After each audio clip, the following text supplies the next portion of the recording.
Hello everyone, welcome to our Let's Play series of Sorcery. This is Colonel RPG as usual, and I'm very happy that you're just joining me today as we cross this beautiful bridge. Apparently it's a beautiful bridge.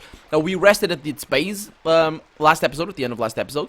So this time around we're just gonna look, our character hasn't done this, we have ourselves done that. Looking through all this stuff and all that. But the reason why we're doing this is because we backtracked when this happened. We went back there to that shrine that didn't do anything, although there was a bee that kind of stung us in the throat or something. So yeah, on the other side, behind you, the river still roars and screams. The mighty bridge leads back across the river from here. Okay, we're gonna move on, waste no time and move up, because we have wasted a lot of time already. What we're gonna do, though, is we're gonna try to cross this, because that was a good move. That's the serpent. That's what we're gonna do, is, we're gonna go over here. You know what? I should have done something. I should have done something different. Here, at the top of the tower.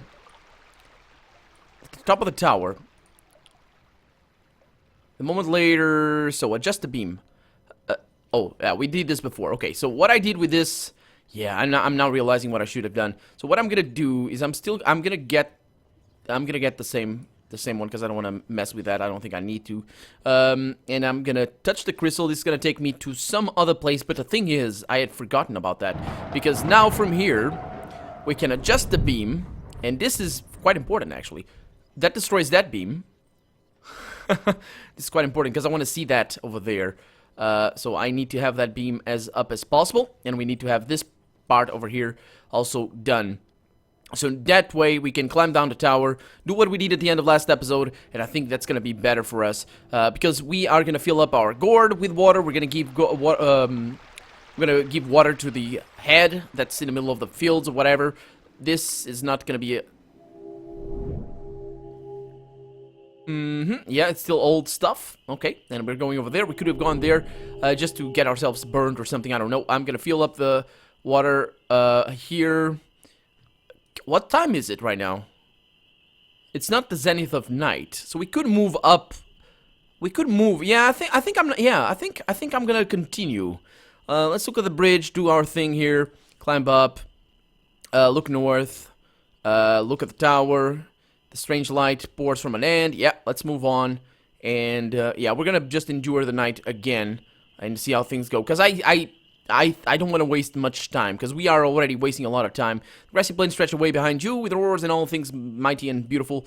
And we're gonna follow the road, and we switch to the wastelands. You walk for half an hour across the endless wastes, and the prairie grows gray once more. More stars come out. A stray gust of wind blows the dust from your arm bone in the earth here. From an arm bone in the earth. Man, that would be a weird thing. It lies under a layer of dust, half crunched by a decayed cartwheel. Let's look more closely. You kneel down and brush away a little more dirt. The arm is crushed between the elbow and the wrist. The cartwheel is shattered and rotten, but you recognize the markings of its rim. This is a wheel from the Black Elf caravan, but it must have been here in the dirt for at least 100 years. How? That can't be. The caravan... Hopefully I will be able to access that. That can be. For 100 years. Let's dig into dust. You dig a little, I didn't lose stamina, you dig a little more but find nothing further. Any more bones or wreckage must be thoroughly buried, or perhaps most of the caravan went over the hedge up to the south. You straighten up and another ghost covers the fleshless finger once more. You continue your walk. Okay, let's go north. From here, yeah, we're gonna go back to, I don't know where it is. I think it's not there. You continue to walk along the road. The star turns in the sky overhead. The route winds and wiggles as it follows the line of the towering western cliffs. You stride on through the dark. Now, where was the head? The head was over there. So I want to go... We have seen this. We haven't seen that. But from there, I'm not going to be able to go there, I don't think. So I'm going to go northeast. And we're going to... This is where we found the lady that was selling meat. And then from here, I'm going to go there. And that's going to... The day is going to pass, I think. The sky's beginning to warm. Oh, this is a good place. Let's look for the head first. Are you there? You call out. Down here, replies the head. You find it in the grass. Did you bring water? Please say you did. Yeah. Oh, now I can give him a head. Why? Why? I need water. This is the vision of the future that I saw. Remember, we saw a vision of the future where we dropped water on the ground and then, well, that didn't tell me much, so I'm gonna go with that. I'm gonna go give the head some water. You open your pack and take out the water gourd. The head follows your every movement with insatiable curiosity. Sorry about that. The game just minimized for a little bit. I don't know why. With insatiable curiosity, then it throws back its upper jaw in excitement. You squat down and pour the water into its mouth. It coughs and sputters, drinking to clear its mouth, but not wanting to stop. Wonderful, it declares. You have no idea how wonderful. That'll keep me going, another day at least. Have you heard of the 7 serpents? The head frowns. I want to lie to you and say yes, it replies eventually, but I won't. I've never heard of any serpents, and 7 sound like a lot. Then there's a shiver in his voice as he speaks. I want to know what you are. The head looks confused. What do you mean, what I am? I'm a thief. I got caught. The head smiles thinly. What did you steal? Ghosts, mostly, the thief replies. No one really minds you stealing anything except for goats. Everyone's very protective of their goats. The head's eye twitches as though itching. Oh. Let's scratch the head's forehead. You kneel down and scratch the head above its left eye. It lets out a gasp of approval, murmuring, you have no idea how that feels, stranger. The head mumbles something, but keeps its lips closed. It clearly isn't going to speak any further. I'll get you out of there, you declare. The head jiggles. Oh, that'll be a great idea, it agrees. I'd be more grateful than you can imagine. Cast a spell. What can I do here? This is kind of weird. For some reason, I thought... I don't know, that guy... Let's see. So we got sap, which just causes the depression, but not in the earth, I don't think. We have 6, which would be pretty interesting, but those are illusions, so it doesn't really matter. We have big. That's going to be a good thing to take care of the head. Quicksand, that's going to be really bad and going to kill the guy. I suppose. And I have magic. Yeah, magic protect. Apparently I can cast this every time. And it's very expensive as well. So it's like taunting me to just waste my thing. I have zap right there. And I have zip, which causes teleportation. But that's probably going to take him somewhere. I don't know where he's going to be. And it's going to be pretty bad. Then we have everything has been seen.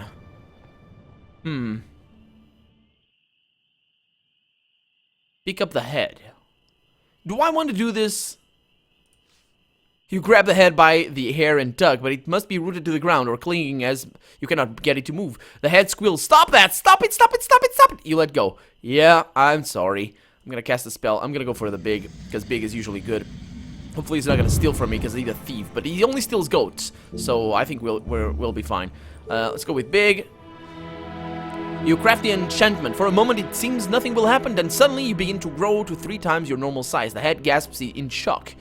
Pull the head free. You're gonna kill the guy! Stamp on the head. What did he had something. He had something, didn't he? Why do I think he has something? I don't know why I think he has something. Let's dig up the head. With fingers the size of shovels, you tug away the clods of earth around the head to discover it is in fact a man buried up to his neck in the ground. As the spell fades, he clambers to his feet and dusts himself down. Blessed Throff. Oh, we know about Throff. Throff is the guy that's gonna tell us. It's a goddess actually. The goddess that's gonna tell us how to defeat or help us in defeating the earth thing. Earth serpent. Blessed Throff, he says. I can hardly believe it. Turning to you, he lowers his eyes in solemn acknowledgement. I am quite clear I owe you my life. I will repay the debt any way I can, though I have little to offer. Gradually, you shrink back down to your normal size. He pats down his pockets. I have nothing to offer you. I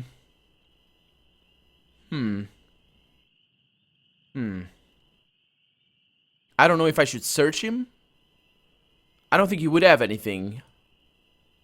Right? I mean, he's a thief. I don't know. I don't think he would have anything. I require information.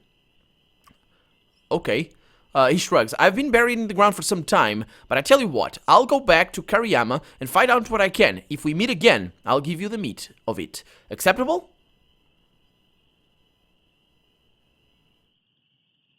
Acceptable. He nods, and so we are quits. Be well. Then with a flamboyant wave, he takes off across the field at a run. After a few paces, he seems to trip on something, but he quickly gets up, apologizes to something you cannot see, and he's gone in the midst of the backlands.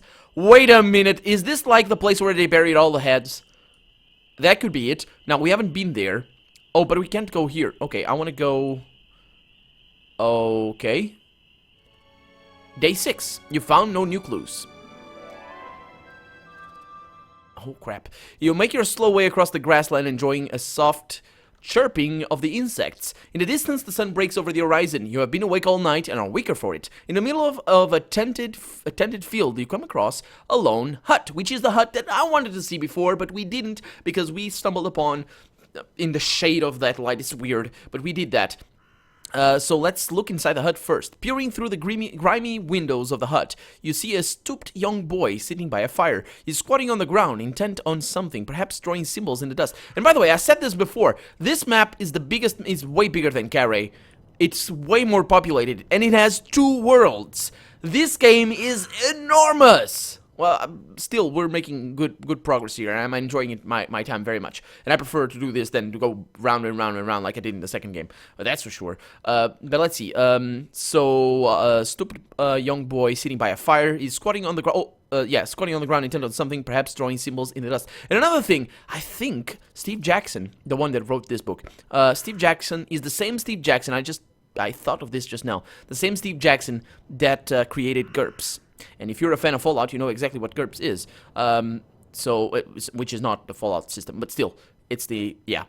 I think it's the same one. So, hats off to the guy. If he's the same one. If he is not, hats off to the guy nonetheless. But yeah, that's just an aside. Let's enter the hut. You push open the door, the boy jumps to his feet, grabbing at a crooked stick. Okay, hello. New map? New map? No new map. Who are you? The boy demands. The stick in his hand is solid oak and raised, ready to swing for your head. What do you want with me? I don't want your stick. I mean you no harm. You reply, irritated by his reaction. But who are you? The boy demands. I am a great and powerful sorcerer. Oh, that's all right then. The boy smiles with what appears to be relief. Please, he says, gesturing to you inside. Come and share the fireside. It's all I have, but you're welcome to it. He props his stick by the earth and gestures in welcome. You live out here? You ask. The boy shakes his head. Only when the animals are grazing, otherwise I live in the village. Oh, I saw no animals. You remark. The boy nods sadly. I've lost them. There's something wrong with these plains, stranger. Things go missing. Just seem to wander off and disappear. You can lose anything. Paths, houses, people. You nod to the boy and take a seat beside him. The peaceful atmosphere and gentle warmth is most restorative. And indeed it is. That was very good. Where are you from? Oh. Like that, huh? It's a good thing we didn't sleep then. Where are you from, you ask? Kariyama, he replies. Yeah, I figured. In the foot of the mountains near the long bridge. Do you play dice? You ask, reaching into your pack for your stones. The boy shakes his head sharply. My father plays dice with my mother, and it does nothing but make them argue. I don't touch those things. You put the dice away once more. The boy lifts his crook once more, but uses it only to poke the fire.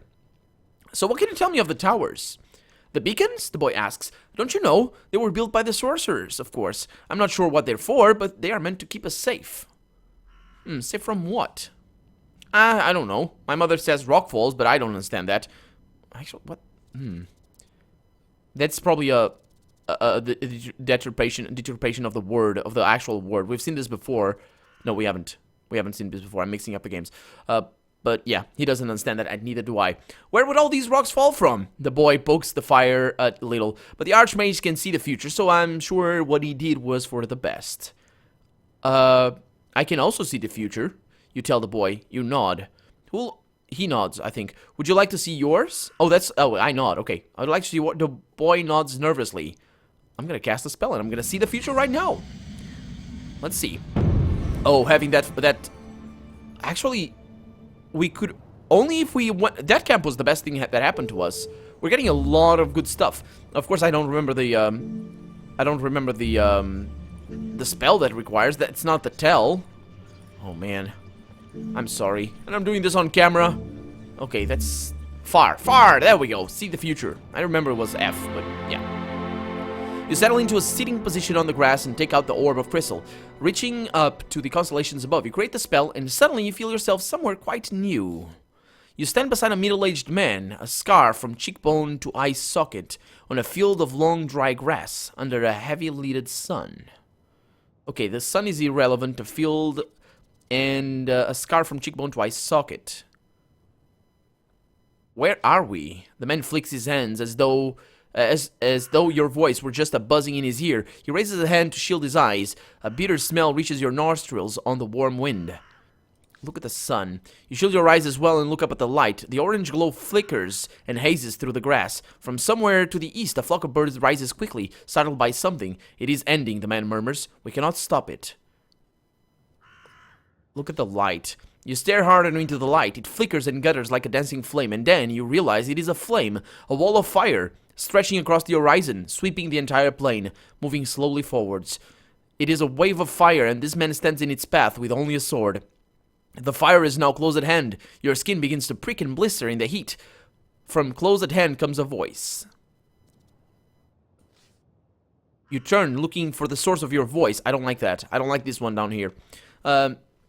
Looking for the source of the voice, but see nothing. But it calls. Run! Run now! The flames are drawing the sweat from the man's brow. Oh, okay. Let's pull the man away. With all your might, you attempt to pull the man back, to get him to run, to save himself, at least to try, but he will not be moved. I am part of my land, Ghost, he declares. Go back to where you came from and leave us while you can. The vision ends. The shepherd boy is staring at you, open-mouthed. Yeah, I saw something, he says. Firelight reflected in your eyes. What did you see? Okay, is he gonna understand what this is? This is actually a really, really cool way of treating just this wall of fire. There's two things that really struck me right now that I never had considered before, and that are frankly amazing. The fact that the guy in the vision saw me as a ghost, he really did see me as a ghost. That was fantastic, and that's a cool interpretation to ghosts.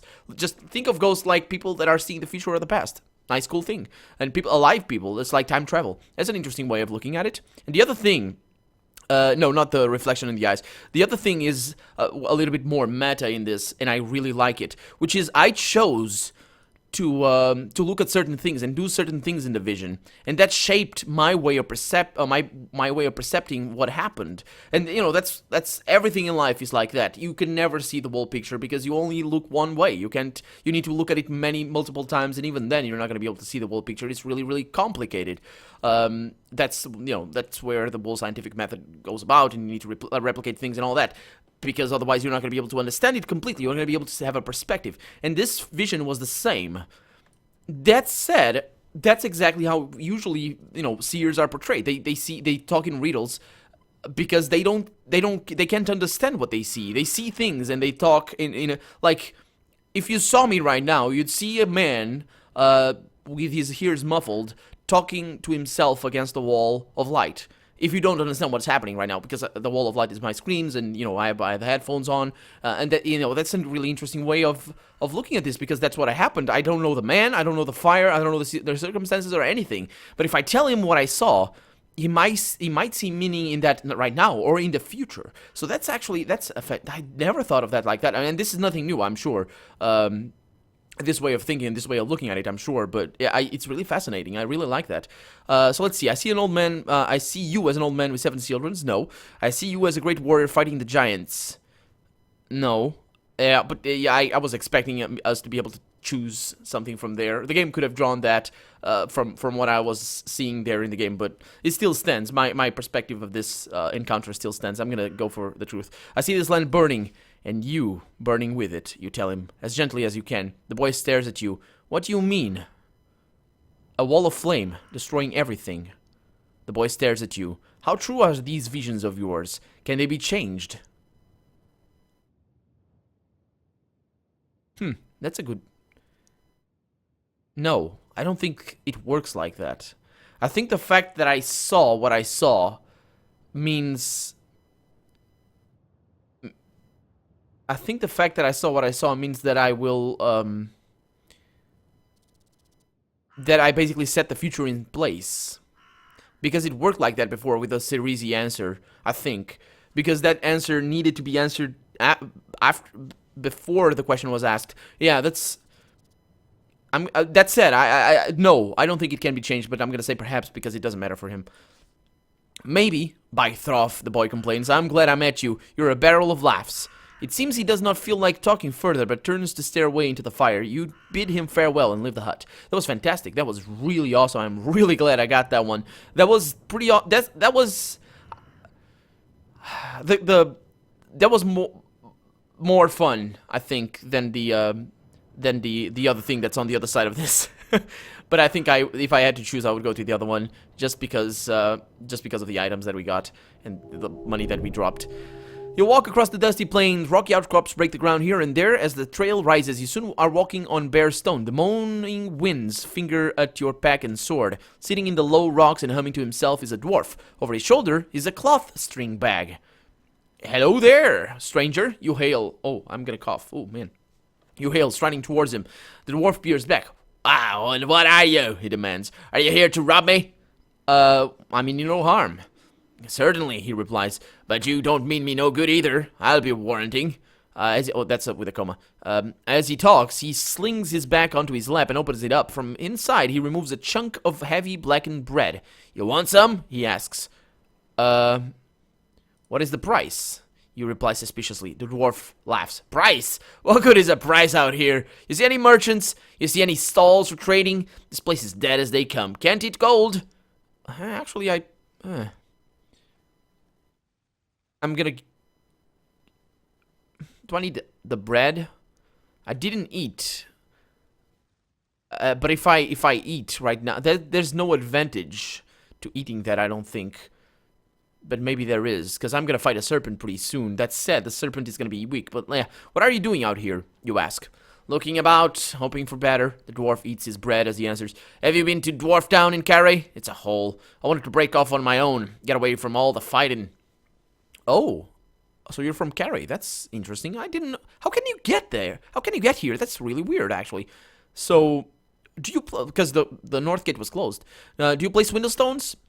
You ask, talking to the, taking out the dice. The dwarf nods. I'll play you all right, but I won't stake anything. I've got nothing to lose. Well, we'll play for the food. How about that? All right. I'll bet one of my rations against one of yours. Okay. Let's play. The dwarf hands you... Oh, look at him. Did we play against... they look a little bit better drawn than before. At least from what I remember. So let's see what I can ask the guy. Do you know about the 7 serpents? He's probably not going to tell me this. I'm going to go with a 4 here, because I don't have that. What do you know of the 7 serpents? I ask. 7 serpents? Never heard of them. Yeah, you're overbidding there. If I ask... He's overbidding. He doesn't have 3. He has 2, but that's a nice one. Damn it. If you know anything, tell me now. He's gonna call. He's gonna call. He's gonna call. He didn't call. Okay, well, he lost. I've seen snakes. Hundreds of snakes. Some of them big. If you had seen one of the 7, you would not merely call it big. And, oh, yeah, he had 2, as I suspected. So he's overbidding right off the bat as well. Huh. Easy to beat him, because we did that with the other ones. Oomph. You have been to Carrie then, have you? Yeah, I just came from Carrie. So he's bidding for a 5 there. I'm gonna bid for 3 5s, and then I'm gonna call him if he doesn't call me, because he probably has a 4. And you just left. Let's go. I don't need to tell. This usually doesn't lead us anywhere. I don't think we can. Yeah, I didn't call. I'm gonna call now because he doesn't have 2 4s. Yeah, let's see about that. Yeah, right there. Right there. Easy peasy lemon squeezy. Of course, if he overbait, of course he would have bet 2 4s rather than 1. If he had 2, I mean. So let's see. How about... do you know the weaknesses of the 7 serpents? Of any of the 7 serpents? He's not going to know anything. I told you I know nothing of any 7 serpents. Okay, so you're going to be dead because I'm going to bet the most you can bet right now. But perhaps you heard something. Let's go with that. Maybe he knows something. Probably not. I hear things on the wind all the time, he says. Yeah, and you don't see my dice. Oh, man. This guy's terrible. You play really, really bad. I'm gonna get a ration, though. Black bread. Oh, man. It's really weird. I don't like stale bread. I don't think anybody likes stale bread. I'm gonna bet 2 3s over here. But when you're hungry, stale bread is just heavenly. It's awesome. And yeah, so it's weird. Yeah, the dwarf curses and hands over a ration of cheese and... Oh, yes, cheese as well! Hard cheese and stale bread. That's amazing! Thank you for the game, stranger. He declares miserably. It really helped. And by the way, when I say hungry, I just mean if you haven't eaten like in 8 or 12 hours, which I have done in the past. I do that actually quite often because I don't like eating too much, even though I do enjoy food. But, you know, I don't eat like crab every day. I love crab. I don't eat steak every day. I love steak. I don't eat fries every day. I love fries. So you know how it goes. So basically, fish. Sure, I'm gonna eat just a little bit. Yum, yum. Yeah, there it is. Because I don't like fish. The dwarf gets to his feet. I'd better be moving on, he replies. Can stay out here forever. We might travel. No, we won't travel together. Where will you go? Wherever I can find, he says. Got to be something out here. I'd heard... Yeah, wherever I can find... What? That's not... Anyway, I'd heard there were tunnels somewhere in the mountains to the north. I'll have a look, I think. Yeah, well, bid him farewell. Very well, you nod. You will also starve alone. You continue on your way. Oh, boy. Oh, boy. Can we go up there? Tell me I can go up there. No. Not from here. So I'm gonna go back there, which is a shame. I could go through here. Yeah, we didn't see this before, so we could go to the tunnels. Let's go through here, because I want to see what that is. We're probably not going to be able to get all the serpents. But let's see. You walk among the uneven stones until you find level ground on the an old road. It is hot now, and you're starting to sweat in your tunic. The barely visible paths wind up through low foothills towards an open plateau in the mountain of the ridge. The sun has reached its highest point now. Out of the shade, the air is baking hot. You march onwards, beginning to feel hungry. Yeah, there's nothing here. Absolutely nothing here. You follow the winding path to the foot of the staircase once more. And yeah, last time around we came in from here. Can I go into the plateau from there? What? I don't want to go into the plateau. Could I go before? Maybe I could. But anyway, I'm Colonel RPG, and this has been Sorcery. I really hope you've enjoyed it. And if you did, go ahead and leave a comment, like the video. But above all, thank you so much for watching, and I hope I'll see you next episode. Bye-bye.